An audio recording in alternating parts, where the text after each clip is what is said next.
Iz življenja vesoljne cerkve. Lepo pozdravljanje, spoštovane poslušalke in poslušalci. V današnji oddaji se bomo spomnili nekaterih poudarkov papeža Leona XIV. O praznovanju Binkošti, ki se je povezal tudi z jubilejem različnih gibanj in skupnosti iz vsega sveta. Ta konec tedna pa v Rimu in Vatikanu poteka jubilej športnikov. Tam so tudi naši kolesarji upanja, ki so pot začeli prejšnji ponedeljek v Ljubljani in na trg Svetega Petra prikolesarili v četrtek zvečer. Več o tem v eni od prihodnjih oddaj, že danes pa o tem obširno poročamo na naši spletni strani. V današnji oddaji tudi ne bomo mogli mimo žalosti, ki je zajela Avstrijo po tragičnem streljanju v eni izmed šol v Grazu, kako se je odzvala tamkajšnja cerkev. Svet in tudi papež pa pozorno spremljajo novo eskalacijo dogodkov na Bližnjem vzhodu. Oglasil se je dunajski kardinal Kristof Schönborn.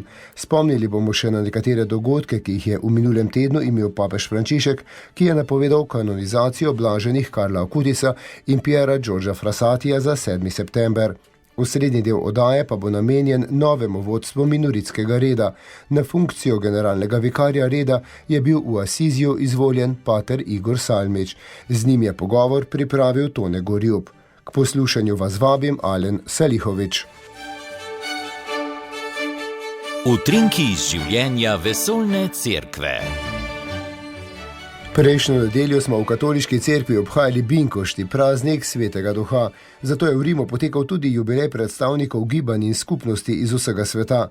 Osrednji dogodek je bila sveta maša, ki jo je na trgu Svetega Petra daroval papež Leon XIV. Spomnil je na prve Binkošti, ko je Sveti Duh prišel nad apostole. Več Marjana Debevec. Apostoli so odprli vrata sobe zadnje večerje, kjer so se skrivali, saj Sveti Duh podira meje. Cerkev naj bi zato po besedah svetega očeta vedno bolj postajala to, kar že je. Odpreti mora meje med narodi ter podreti prepreke med družbenimi razredi in rasami. V njej ne sme biti zapostavljenih ali prezrtih. Sveti Duh pa po besedah papeža Leona najprej podira meje v nas samih ter nas odpira ljubezni. Ta Gospodova navzočnost topi našo trdovratnost, našo zaprtost, našo sebičnost, strahove, ki nas ovirajo, narcisizem, ki nas sili, da se vrtimo samo okoli sebe. Sveti Duh po besedah svetega očeta podira tudi meje v naših odnosih.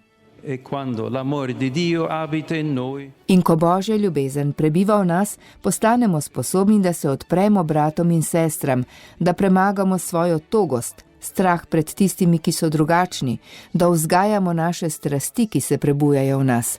Duh preobraža tudi tiste najbolj skrite nevarnosti, ki onesnažujejo naše odnose, kot so nesporazumi, predsodki, izkoriščanje.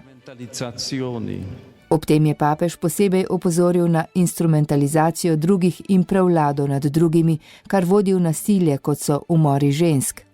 Sveti Duh po njegovih besedah podira tudi meje med narodi. Ko Božji Duh združi naša srca in nam omogoči, da v drugem vidimo obraz brata, razlike ne postanejo priložnost za razdor in spor, ampak so skupno bogastvo, iz katerega lahko vsi črpamo in ki nas vse skupaj popelje na pot bratstva.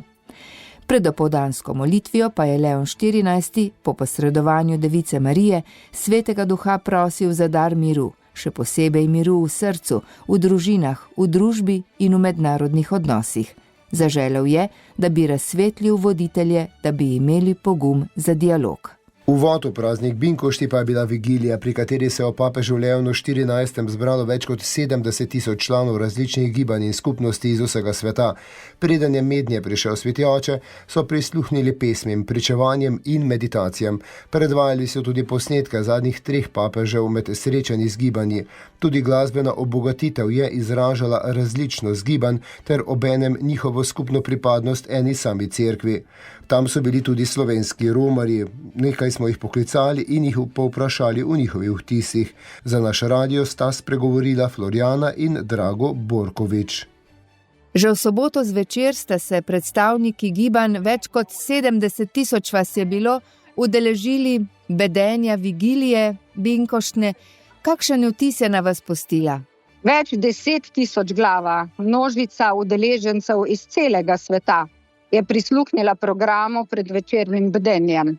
Na govorih, osebnih pričevanjih smo ob slavilni pesmi slišali hvalnico vrednosti in dragocenosti različnih duhovnih gibanj, ki nas, kristjane, spodbuja k služenju drugim, skrbi za trpeče, prizadevanju za mir v svetu, posebnemu odnosu z živo besedo in potrjuje v upanju, da zlo v življenju nima in ne more imeti zadnje besede, da je Bog močnejši. Sveta maša, kot že rečeno, na trgu svetega Petra.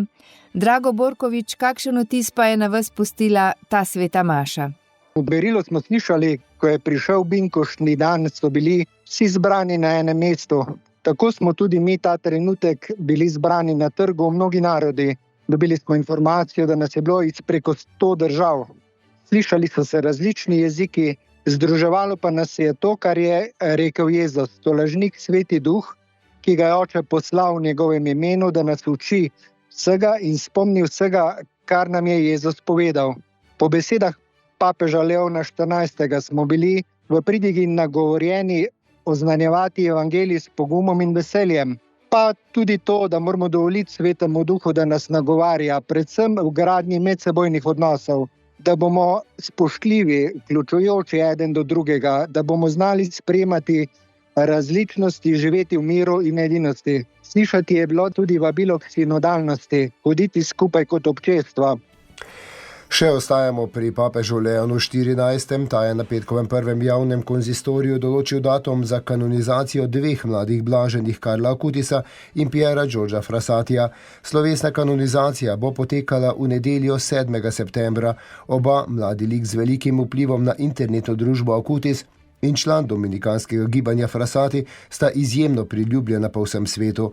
Kanonizacija Akutisa je bila sprva načrtovana za 27. april, a je bila zaradi smrti papeža Frančiška prestavljena. Kanonizacija Frassatija pa je bila predvidena za 3. avgustus v sklopu jubileja mladih, a sta zdaj oba združena v eno slovesnost. Akutis bo tako postal prvi svetnik generacije milenicev. Umrl je leta 2006 pri 15 letih zaradi levkemije. V svetovnem katoliškem prostoru slovi kot zavetnik interneta in mladih, saj je vneto sodeloval pri ustvarjanju spletnih vsebin z versko vsebino. Frassati pa ostaja zgled mladim po vsem svetu kot študent in družbeni aktivist, ki je pomagal revnim in obolelim. Umrl leta 1925 pri 24 letih zaradi posledic okužbe. Še 7 novih svetnikov bo katoliška cerkev dobila 19. oktobra. V minulem tednu se je papež Leon srečal s papeškimi predstavniki, ki zastopajo Sveti sedež v državah in mednarodnih organizacijah. Po poročanju portala Vatican News jih je pozval, naj si prizadevajo graditi odnose tam, kjer je najtežje. Od nuncijev pričakuje, da bodo v državah, kjer živijo, pokazali, da je cerkev vedno pripravljena storiti vse za ljubezen, da je vedno na strani ljudi, revnih, in da bo branila sveto pravico vere v Boga in svetost življenja. Na srečanju z duhovniki rimske škofije pa je papež pozval k edinosti, duhovniškemu bratstvu in zglednemu življenju. Prizadevajmo si, da bi bili verodostojni in zgledni duhovniki, je dejal in poudaril, da je skupna hoja zagotovilo za zvestovo evangeliju, ob tem jih je spodbudil, naj preroško sprejmejo izzive današnjega časa kot priložnosti za pričevanje. Na sredini splošni avdienci pa je spregovoril o evangeljskem odlomku, ki govori o slepem Bartimaju. Po papeževih besedah je Jezus temu beraču prisluhnil v njegovi stiski, tako kot Bog sliši vsak naš klic po pomoči. Da bi se približali Jezusu, se mu moramo zaupati vsej naši ranljivosti in bolečini, meni papež, ki je v minulem tednu v avdienco sprejel tudi generalnega sekretarja Združenih narodov Antonija Guterreša ter po telefonu govoril španskim premierjem Pedrom Sanchezom. Več Andrej Šinko. Papež se v telefonskem pogovoru Sanchezu zahvalil za prisotnost španskega kralja Filipa in kraljice Leticije pri sveti maši ob začetku njegovega petrinskega služenja.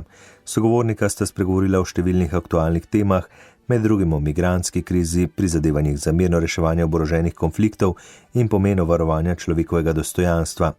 Dotaknila sta se tudi 4. mednarodne konference o financiranju za razvoj, ki bo junija potekala v Sevilji. Ob koncu pogovora je španski premijer ponovno povabil svetega očeta na uradni obisk v Španijo. Na zasebni audienci pa je Leon XIV sprejel generalnega sekretarja Združenih narodov Antonija Guterreša. Tiskovni urad je sporočil, da je bila med pogovorom izražena podpora svetega sedeža prizadevanjem Združenih narodov za mir v svetu. Govorila sta tudi o aktualnih mirovnih procesih, prihodnjih vrhih Združenih narodov in izzivih, s katerimi se organizacija sooča ob številnih krizah po svetu. Posebej sta se dotaknila nekaterih konkretnih, konfliktnih in nestabilnih razmer. Rad bi izrazil svoje molitve za žrtve tragedije na šoli v Gracu, izražam še bližino družinam, učiteljem in sošolcem, tako pa se je papež Leon XIV na splošni audienci odzval na strelski napad v avstrijskem Gracu, kjer je 21-letnik ubil 10 ljudi, 12 pa ranil. V bolnišnici je nato umrla še ena žrtev, skupaj z napadalcem je tako življenje izgubilo 12 ljudi. V Gracu in po Avstriji so v minulem tednu potekale številne svete maše in bogoslužja za žrtve. Z medverskim bogoslužjem v stolnici svetega Štefana na Dunaju pa se je Avstrija v četrtek poslovila od 3 dni državnega žalovanja po najhujšem množičnem napadu v zgodovini države. Ob navzočnosti verskih voditeljev in političnega vrha so se z molitvijo, tišino in simboličnim dejanjem prižiganja sveč spomnili žrtev tragičnega dogodka na srednji šoli v Gracu. Več Petra Stopar. Bogoslužje je vodil predsednik avstrijske škofovske konference nadškof Franz Lakner, ob njem pa so sodelovali graški škof Wilhelm Krautwaschel, evangeličanski škof Mihael Čalupka, pravoslavni metropolit Arsenios in predsednik islamske verske skupnosti v Avstriji Imit Vural. V imenu uradne Avstrije se je poklonil predsednik države Aleksander Van der Bellen skupaj s celotno zvezno vlado na čelu s kanclerjem Kristjanom Štokarjem.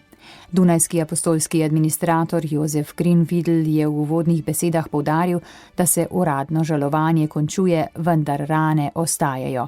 Bog pa je tisti, ki lahko v našo temo prinese luč upanja, je dodal. Poseben pomen so imela dejanja prižiganja 10 belih sveč na šolskih stolih, za vsako od žrtev posebej.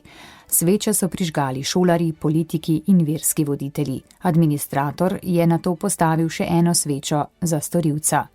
Nadškof Lakner je v pridigi poudaril pomen sočutja in skupnosti. V drugih ne smemo videti sovražnika, temveč brata in sestro, je poudaril in dodal, da upanje ostaja najbolj ponižna oblika vere. Tista, ki ostaja tudi, ko vera izgublja tla pod nogami. Ob novem valu nasilja na Bližnjem vzhodu je dunajski kardinal Kristof Schönborn z globoko zaskrbljenostjo in žalostjo pozval k takojšnji zaustavitvi vojne. Izraelski napad na Iran, ki se je zgodil v noči na petek, ter napovedana iranska povračilna dejanja so povzročili val strahu pred novo veliko vojno z nepredvidljivimi posledicami, poroča avstrijski Kat Press. Kardinal Schönborn je preko družbenih omrežij izrazil ogorčenje nad dogodki in zapisal: Nov vojni spopad z nepredvidljivimi posledicami je zadnje, kar ljudje na Bližnjem vzhodu potrebujejo. Ob tem je poudaril, da vojna nikoli ni rešitev, ampak vedno predstavlja človeški poraz.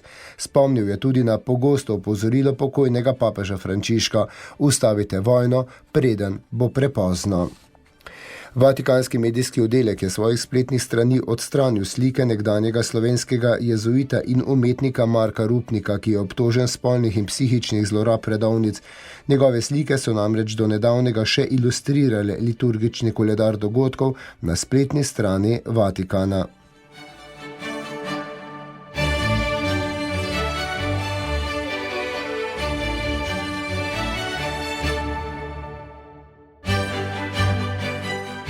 V oddaji iz življenja vesoljne cerkve odpiramo temo tedna. Na 203. rednem generalnem kapitlju Minoritev v Asiziju je bil za generalnega vikarja reda imenovan pater dr. Igor Salmič, ki je do zdaj opravljal nalogo generalnega asistenta za Srednjo Evropo. Pater Salmič prihaja iz Trnovega v Ljubljani in je doktoriral na Univerzi Gregoriana. Nekaj časa pa je bil tudi provincial slovenske minoritske province. Zdaj je postal desna roka generalnega vikarja Carlosa Trovarelija, ki so mu na kapitlju potrdili še en mandat, potem ko je red vodil že od leta 2019. Trovareli prihaja iz Argentine, po mamini strani pa ima tudi slovenske korenine, saj njegovi predniki izhajajo iz Dornberka, so zapisali na spletni strani katoliškega tednika Družina. Tone Gorjup pa je sedaj pripravil pogovor s patrom Igorjem Salmičem. Najprej lepo pozdravljeni. Ja, tudi vam lep pozdrav iz Rima. Pater Igor Salmič, postali ste generalni vikar reda manjših bratov minoritev. Nam lahko poveste, za kakšno službo gre in seveda še prej čestitke za to. Hvala lepa za čestitko. Generalni vikar pomeni neke vrste namestnik vrhovnega predstavnika reda, ki je generalni minister, se pravi njegov prvi svetovalec, sodelavec. Je pa tudi res, da je v vodstvu reda 10 članov, nekateri so potem odgovorni za posamezne dele sveta. Potem je generalni vikar, tudi če pride do primera, da generalnemu ministru preneha služba izven generalnega kapitlja, kjer je ponovadi izvoljen, potem mora generalni vikar prevzeti vodenje reda in sklicati v kratkem času potem novi kapitli, kjer se ponovno voli generalnega ministra. Ampak njegova prva naloga pa je tako prvi svetovalec generalnega ministra. Novega generalnega predstojnika reda ste izvolili na binkoštnem kapitlu v Asiziju. Kako pa je z vami? Ste bili izvoljeni ali imenovani? Tudi sam sem bil izvoljen na to mesto, pravi z volitvami vseh navzočih članov kapitlja. Praksa je ponovadi tako, da novo izvoljeni generalni minister predlaga zbranjemu kapitlju ime tistega, za katerega misli, da je najboljši kandidat. Potem pa kapitularji svobodno potem zapišejo ime tistega, za katerega oni mislijo. No? Tako da je predlog, potem pa ostali volijo svobodno. Taka praksa. Zadnje 4 leta ste bili generalni asistent za Srednjo Evropo. Kaj se bo z novo službo za vas spremenilo oziroma kakšne naloge vas čakajo? Tu ste že nekoliko omenili, pa vendar glede na prejšnjo službo, kaj se zdaj spreminja? Ena od stvari verjetno, ki me čaka, je to, da bom gotovo dlje časa služboval v Rimu. Namreč kot generalni asistent za Srednjo Evropo sem sicer imel svoj sedež v Rimu, ampak sem bil zelo pogosto na poti, ker sem obiskoval različne naše province po Srednji Evropi. Predvsem v 9 državah sem se največ gibal, v Rim pa sem prihajal bolj občasno, zdaj pa kot generalni vikar si predstavljam, da bom dlje časa bolj stabilen v Rimu. Namreč vsa taka praksa je bila, da je bil prejšnji generalni vikar odgovoren za naše generalne hiše, ki so v Rimu, vse kar se tiče vodenje, pogovore, pa tudi recimo glede vprašanj štipendij pa novih študentov, ki prihajajo v Rimu, tako da predstavljam si, da bom gotovo dlje časa v Rimu. Zdaj pa še generalnemu kapitlju, ki ste ga začeli 1. junija v Rimu. Kdo sodeluje na njem? Je še kdo od slovenskih minoritev v Rimu? In pa kateri so glavni poudarki tokratnega generalnega zasedanja minoritev? Na kapitlu sodeluje v prvi vrsti generalno vodstvo, se pravi zadnjih 6 let, omenil sem 10 članov vodstva reda. Potem pridajo vsi provincialni ministri z celega sveta, kustosi, se pravi to je mogoče na stopnjo nižje od province, so kustodije in pa delegati nekaterih večjih provinc, ki imajo pravice do večjega števila delegatov na kapitlju. In med temi je tudi slovenski provincialni minister, pater Milan Kos, tako da sem v dobri družbi tudi na tem generalnem kapitlju, tako da imamo večkrat možnost tudi za kakšen oseben pogovor. Kar pa se tiče glavnih poudarkov, zdaj ponovadi je tako, da je generalni kapitel vedno ima vsaj 3 oziroma 4 dele. Prvi del je bila duhovna obnova, prvi dan in tudi tu lahko z veseljem povem, da smo imeli brata Štefana Kožuha, mislim, da je vsem dobro znan, tudi on je bil generalni vikar reda kapucinov, ki nam je imel zelo lep duhovni uvod v kapitel. Zatem se je pregledalo za nazaj, za zadnjih 6 let, neko vrsto vrednotev tega obdobja. Potem pa smo imeli volitve in pa seveda zdaj smo že v fazi, ko pa gledamo naprej, kateri so tisti glavni poudarki, vidimo glavne stvari misijoni, se pravi čim večja odprtost za misijon. Generalni minister si želi, da bi odprli kakšno novo postojanko. Velik poudarek je na vzgoji, tako začetni, predvsem pa v trajni vzgoji. Vidimo, da se vzgoja dejansko konča tudi z našo smrtjo in da je treba vedno se poglabljati v našo karizmo, da poglabljamo naše bratstvo, naše duhovno življenje. To so ti glavni poudarki, je pa tudi recimo ekonomska vprašanja, finančna vprašanja so bile tudi v ospredju in pa na kakšen način si pomagati med provincami tako na tej bratski ravni, kakor tudi ekonomski. To približno so ti glavni poudarki, saj zaenkrat. Tako kot so glavni poudarki na teh področjih, so verjetno tudi prednostne naloge za prihodnost, ne? Tako, prednostna naloga, kot sem že dejal, gotovo bo potrebno se poglobiti v poznavanje tudi naše dediščine, naše karizme. Zdaj se red odpira v mnogih državah, kjer ima tudi krščanstvo zelo kratko obdobje. Če povem samo glede Afrike, kjer trenutno najbolj rastemo, in tudi v Aziji imamo kar nekaj poklicev. Predvsem za ta nova področja bo zelo pomembno, da tudi oni spoznajo veliko bogatstvo Frančiška, njegove duhovnosti, zgodovine. To je ena od prednostnih nalog. Pa kot sem omenil že, ta misijonska odprtost, zdi se, da smo se v zadnjem obdobju bolj smo gledali za tem, da bi utrdili že prisotne postojanke in smo morda manj tvegali, v narekovajih. Tukaj pa nas kapitel tudi vabi k temu, da bi bili odprti Svetemu Duhu, da bi zaupali in da bi morda tudi še ponesli to karizmo tam, kjer je do sedaj še ni bilo.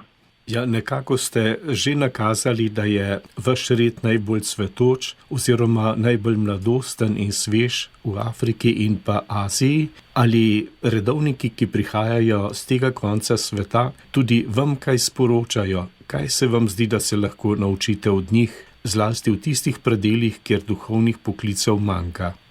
Tako ti bratje, ki jih tudi tukaj srečujem v Rimu, ogromno študentov. Zelo zanimivo, ko sem bil pred 15-20 leti v Sarasikumu, nas je bilo večina iz evropskih držav, Italije, Poljske, Romunije in nekaterih drugih držav. Zdaj pa gledamo, velika večina prihaja iz afriških in azijskih držav. V zelo kratkem času se je to spremenilo. Vidim pri teh mladih fantih, bogoslovcih in mladih duhovnikih in redovnikih neko svežino, veselje in mi zdi, da nam prinašajo tisto upanje, da ne mislimo, da je vse tako, kot je morda samo v Evropi, v Severni Ameriki, da je vera nekaj zelo živega, da je naša karizma Frančiškova zelo živa na svetu in to nam daje, nam na zahodu morda, kjer smo malo bolj zaspani, nekaj dodatnega elana. Tudi lepo je videti, ko prihajajo misionarji iz teh področjih, ki kar žarijo in se včasih tudi sam nalezem tega navdušenja in veselja. Tako da sem vesel, da red, čeprav v nekaterih delih sveta trpi pomanjkanje, da po drugi strani vidimo tudi bogatstvo in da Sveti Duh dejavno deluje in spodbuja nove poklice. Ko sva že pri svetem Frančišku in njegovi karizmi, smo v letih jubilejev. Imeli smo 800-letnico vtisnjenja ran, potem imamo 800-letnico hvalnice stvarstva letos, prihodnje leto bo 800 let od smrti svetega Frančiška Asiškega. Kaj pa na tem področju načrtujete oziroma kako te jubileje praznujete? Ja, pred leti, ko smo se pripravili na te obletnice, mislim, da leta 21 ali 22, so se vrhovni predstojniki Frančiškovih redov dogovorili, da bi imeli skupno pripravo na to, da bi pripravili skupne smernice in tudi te veliki dogodki, ki so bili za vsako leto posebej, za Grečo, za Laverno, za Sizi letos je bilo to organizirano v sklopu vseh treh redov, zelo lepi dogodki in hkrati so se tudi pripravili tako osnutki za praznovanje teh dogodkov, ki so potem bili poslani vsem provincam in kustodijam po svetu. Se pravi, to je na tej generalni ravni. V Italiji je celo nek skupni komite skupaj z italijansko državo. Namreč moramo vedeti, da je sveti Frančišek zavetnik Italije, tako da je veliko zanimanje tudi strani države. Potem pa tudi na lokalni ravni zelo lepo se mi zdi, imamo tudi v Sloveniji to urejeno, namreč na ravni frančiškovske konference se vsako leto pripravijo programi in frančiškovska konferenca je celo tako organizirala te dogodke in obletnice, da je že za eno leto naprej pripravila vsebino, se pravi leta 2023 smo že razmišljali o Laverni in pa lansko leto že o hvalnicih stvarstva in tako naprej. Pravi, je veliko pobud na generalni ravni, pa tudi tako posamično naše province potem organizirajo. Pa sam Asizi, ki je res srca reda, tam pa se tudi posebej pripravljajo za leto 2026 do veliko dogodkov v samem Asiziju. Verjetno v sklopu kapitlja načrtujete tudi srečanje s papežem Leonom XIV. Kaj pričakujete od njega? In pa morda še tole, v Rimu ste, sveto leto je, dejansko ste tudi romarji upanja in verjetno nameravate vstopiti skozi vsa svetoletna vrata. Ja, kar se tega slednjega tiče, smo tudi letos imeli možnost večkrat že vstopiti skozi sveta vrata, tudi kot vodstvo reda smo to napravili še v prejšnji zasedbi.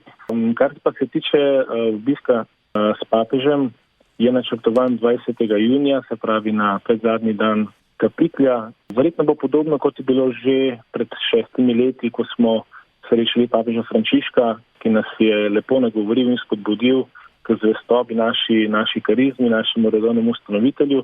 Tudi papež Leon je redovnik, avguštinec, pozna zgodovino redovništva, pozna zelo dobro, gotovo tudi svetega Frančiška. Tukaj sem srečal nekaj bratov, ki ga tudi osebno poznajo, ki so prišli iz Peruja. Tako da se mi zdi, da bomo morali kar dobro prisluhniti in bodo te njegove besede gotovo odmevali še dolgo v nas. Bomo pa gotovo ob tej priliki tudi kot kapitelj, vsi brati zbrani na kapitelj, kot romarji upanja zopet stopili skozi sveta vrata.